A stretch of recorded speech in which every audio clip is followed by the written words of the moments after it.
Good afternoon, everyone.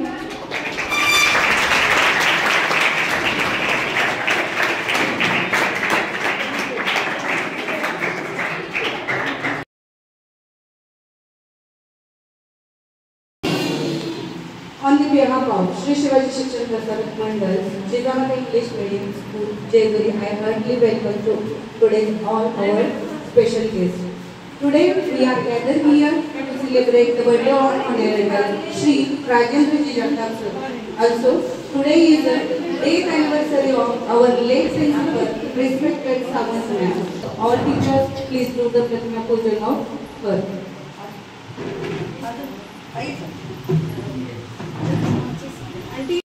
Our institution. He always guides us on the path of rising the educational branch. He is IAS officer.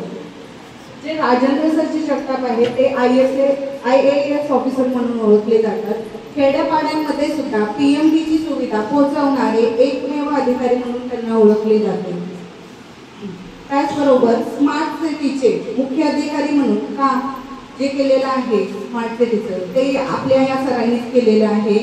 Innovation बोर्डचे class 1 अधिकारी म्हणून सुद्धा त्यांनी काम पाहिलेले आहे. आपले जिजामाता इंग्लिश मीडियमची स्कूल या शाळेची जी आपल्याला एवढी मोठी इमारत दिसत आहे ही बांधण्यासाठी देखील सरांनी आपला सिंहाचा वाटा दिलेला आहे. So today we have organized the elocution to celebrate this great occasion. Today we are having with us Miss Shivanjali ma'am and also Modak sir. Now I am requesting to our principal ma'am, please felicitate to our guest. First,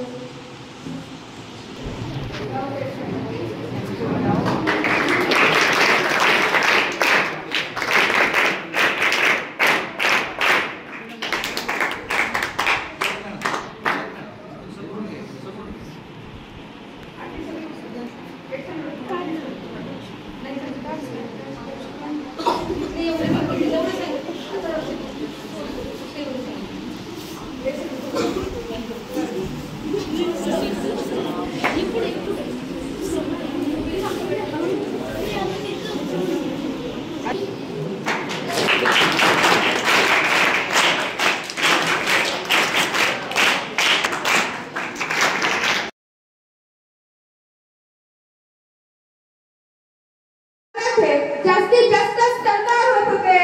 Sambhaji Maharaj पहिले छत्रपती पुत्र ठरले. आतापर्यंत मराठे जास्तीत जास्त उपाधी मिळवत होते. संभाजीराजे पहिले युवराज. स्वराज्याला युवराज मिळाला आणि खरं तर या घटनेपर्यंत संभाजीराजांवर एकही डाग नाही, संभाजीराजांवर एकही आरोप नाही. पण संभाजी महाराज युवराज झाले आणि संभाजीराजांच्या चरित्राचं पाणी अशा काही पाटांना वळवण्यात आलं की मुलगा संभाजीराजा पुरता हरवून गेला. अरे पण आमच्या मनात साधा प्रश्न शिवला नाही. जे जिजाऊंनी शिवरायांना घडवलं त्या जिजाऊंच्या तालमीत संभाजीराजा तयार झालाय असं असेल कसं?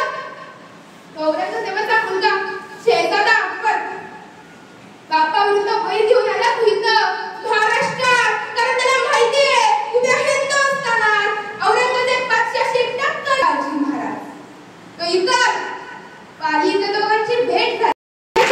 त्यांनी दिली ही बघण्याची प्रेरणा त्यांनी दिली आणि त्या दिवसापासून महाराष्ट्र लढतोय आहे आणि मरतोय आहे. मग विषय कारगिलचा असू द्या नाहीतर मुंबई अकरावरच्या दहशतवादी हल्ल्याचा, मातीसाठी शहीद होणाऱ्यांची संख्या माझ्या याच महाराष्ट्रात नाही. ही मरण्याची जी प्रेरणा दिली ती शिवछत्रपतींनी दिली. त्या औरंगजेबाचा काहीतरी बंदोबस्त केला पाहिजे. मग संभाजीराजांनी अकबराला सांगितलं तू राजापूरच्या अशा खामोश करत तलवारी उचलल्या. एक गंभीर आवाज घुमला, सबूर असत सबूर, बहुत कुछ ना बाकी है अभी से. आणि मग औरंगजेब स्वतःच सिंहासनावरून उतरून खाली येऊन नमाजाच्या रुकाट्या पडू लागला. आणि त्या नमाजाच्या रुकाट्या पडणाऱ्या औरंगजेबाकडे बघत माझा सर्जा संभाजीराजा कवी कशांना विचार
था और औरंगजेब ने दूसरा सवाल पूछा, बताओ संभा, मेरे कौन कौन से सरदार शामिल थे तुझे?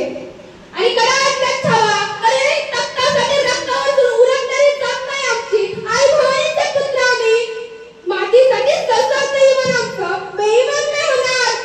या ग्राम औरंगजेब आमच्याच वाटेवरील आमच्याशीच वाटमारी करणाऱ्याची, तिच्या वाटेवर जाऊन वाद लावल्याशिवाय आम्ही आमच्या वाटेवर पडत नाही. हा इतिहास आहे आमचा.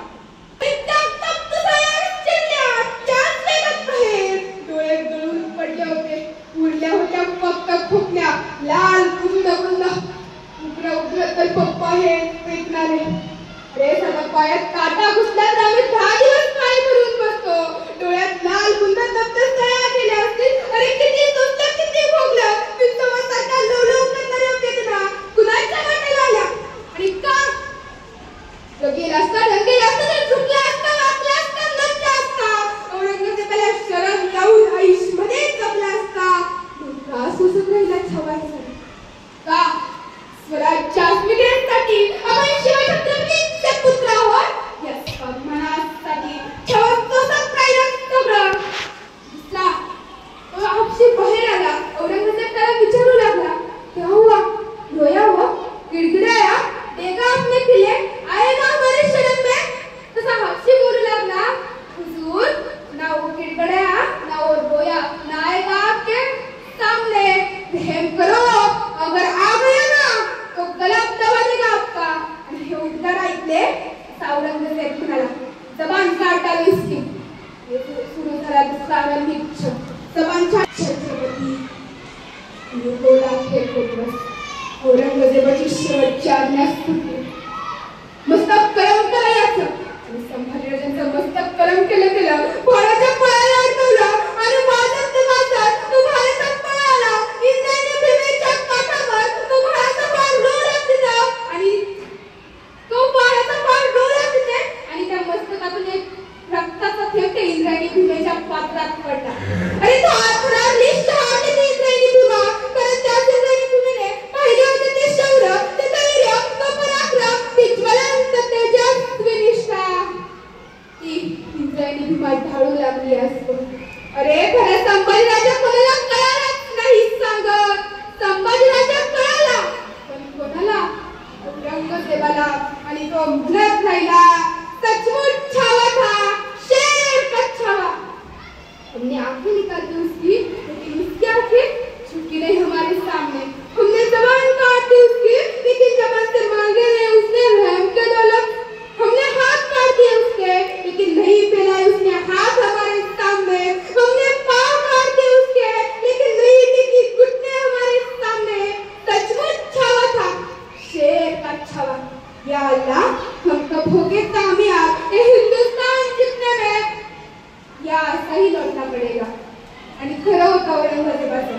महाराष्ट्र लढला होता औरंगजेब. स्वतःला गाडला इतकं स्वाधीन हात जमीन घेऊन अखेर तिथे शांत झाला. कारण छत्रपती संभाजी महाराजांना माहिती होतं इथला एक एक माणूस पेटला पाहिजे. हा माणूस पेटला तर तो समोरच्याला पेटवल्याशिवाय राहत नाही. मग कधी मुठभर असे नका, पण हे मुठभर निघाले तर दिसतानाच सारखे तापले तर तो औरंगजेब. आणि हा दिसतं कधी तयार होते? क्रोधातनं, क्रोधातनं. हा क्रोध कधी येईल? म्हणून स्वीकारलं. त्या औरंगजेबाने आमचा राजा छान छान करून मारला. हा क्रोध संभाजी महाराजांनी त्या मातीत पेरला आणि म्हणून इतका माणूस लढायला तयार झाला. त्या औरंगजेबाने स्वतःची पगडी खाली पडली आणि म्हणाला, जोपर्यंत करून पडली होती समोर. ज्याची बिना उठवले जगदंब जगदंब हो.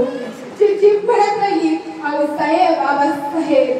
ती जीभ करून पडली समोर. ती जीभ सुद्धा तयार होती संभाजीराजांपासून पोरकं व्हायला. आणि सुरू झाला असा अनन्वित छळ. कुणीतरी यायचं, हाताची बोटं तोडून न्यायचं, कुणीतरी यायचं, पायाची नखे काढून न्यायचं, कुणीतरी यायचं, तलवारीने मांसाचे तुकडे काढून कुत्र्या किनाऱ्यांना खाऊ घालायचं, कुणीतरी यायचं, अंगावर मिठाचं पाणी शिंपडायचं.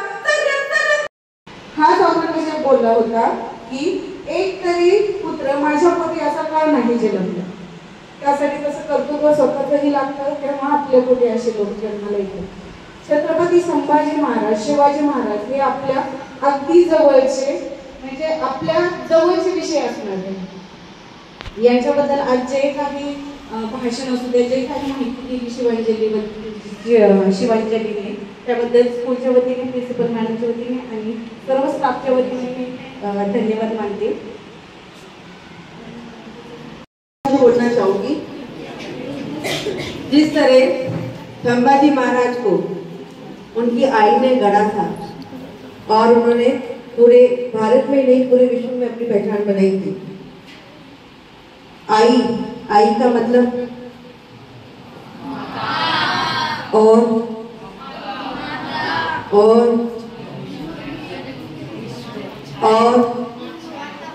देखो, मैं तो राजस्थान से आई हूँ, लेकिन मैं आपको आई का सच्चा मतलब बताऊंगी. अभी वो बताऊंगी आई का मतलब. कौन कौन क्या क्या बता सकता है? मैडम, एक बच्चा हाथ खड़ा करे, क्योंकि माता की जो संस्कार होते हैं और जब माता बच्चे को गढ़ती है, उसका भविष्य गढ़ती है, उसी से बच्चा बहुत अपनी प्रगति पाता है. तो आई का हमारे जीवन में बहुत महत्व है. आई की बातों का हमारे जीवन में बहुत महत्व है. मैं टीचर से पूछना चाहूंगी, आई का मतलब, आई का स्पष्ट और सही मतलब मुझे कोई बता पाएगा बच्चों में से? आई में 2 अल्फाबेट यूज हुए, आ और ई. जिनकी आत्मा में ईश्वर का वास रहता है वो आई होती है. जिस तरह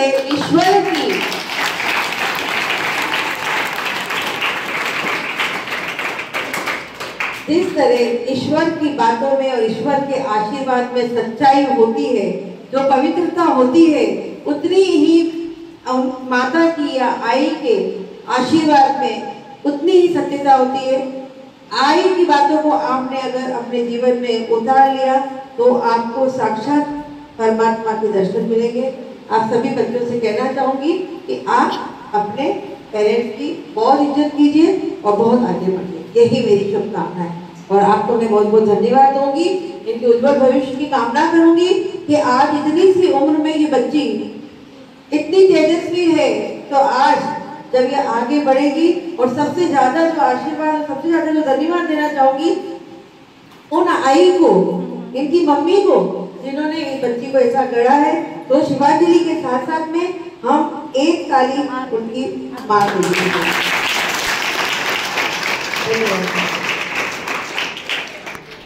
संभाजी महाराज काय होते पहिले संभाजी महाराज काय होते सांग. शिवांजली, खरंच धन्यवाद तुला. तुझ्यामुळे आम्हाला कळलं की शिवाजी महाराजांचा छावा कसा होता, त्यांचे कर्म कसे होते.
There is no any sheet of paper. He has presented Chhatrapati Sambhaji Maharaj Solapus by her birds. तिच्याकडे एकही कागदाचा चिठ्ठी चपाटीचा भाग इथे नाहीये. पूर्ण 1 तास वीर रस युक्त तिनं आपल्या समोर संभाजी सादर केले. बलिदान मास का साजरा करायचा, साजरा नाही पाळायचा का, तोही भाग तिने सांगितला. जगातली सगळ्यात क्रूर हत्या आपल्या राजाची झालेली आहे आणि म्हणून तो बलिदान मास पाळायचा असतो. यासाठी तिनं केलेलं जे व्याख्यान आहे त्या व्याख्यानाबाबत आपण सर्वांनी तिला एकदा पुन्हा एकदा जोरदार टाळ्या करूया. त्या घडत असताना त्याच्या पाठीमागे असलेली जी प्रेरणा असते ती त्याची आई आणि वडील असतात, सोबत शिक्षक असतात. त्या सर्वांचंही मी आपल्या सर्वांच्या वतीनं टाळ्या वाजवून स्वागत करतो.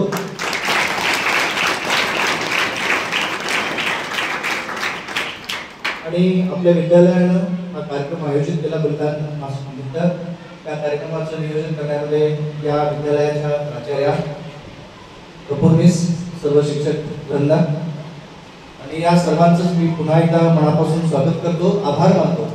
आज आपण हा जो कार्यक्रम आयोजित केला त्या कार्यक्रमाचं औचित्य होतं आपल्या संस्थेचे सल्लागार राजेंद्र बापू जगताप यांचा आज वाढदिवस आहे. त्यांच्या या वाढदिवसानिमित्त आपल्या शाळेच्या वतीनं प्राचार्य कपूर मिस, सर्व शिक्षक, सर्व विद्यार्थी, सर्व उपस्थित या सर्वांच्याच वतीनं मी बापू साहेबांना पुन्हा एकदा वाढदिवसाच्या खूप खूप शुभेच्छा देतो आणि पुढील सूत्र मॅडमने घ्यावे अशी विनंती करतो.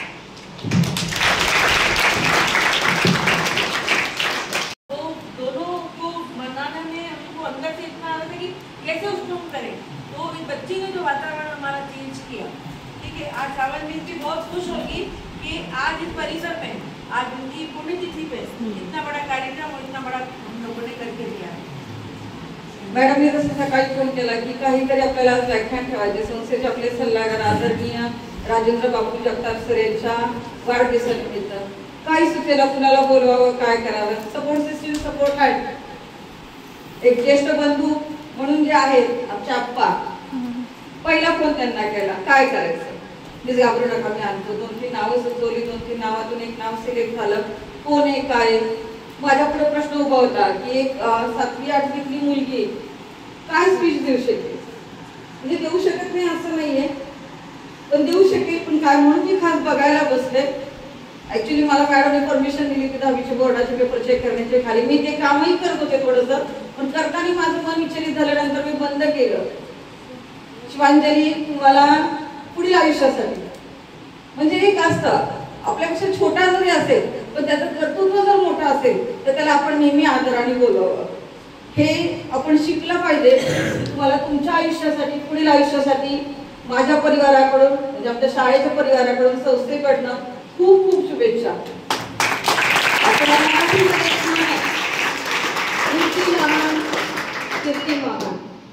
आपल्याला सगळ्याला आज बघायला मिळालं, सगळ्यांना बघायला मिळालं संभाजी महाराज काय होते. छावा तर सगळ्यांनी बघितला पहिल्यांदा. दुसऱ्या दिवशी इथं लागल्यानंतर मी पाहायला गेले होते छावा. तिकीट मिळत नव्हतं, अगदी ब्लॅकने तिकीट घ्यायची वेळ आली. आम्ही ब्लॅकने पण तिकीट खरेदी करतो, पण तेवढ्यात आम्ही 5 जण होतो. 1 जणांच्या काहीतरी समाजाला कळलीच नाही. मराठी दोन्हीमध्ये फरक आहे.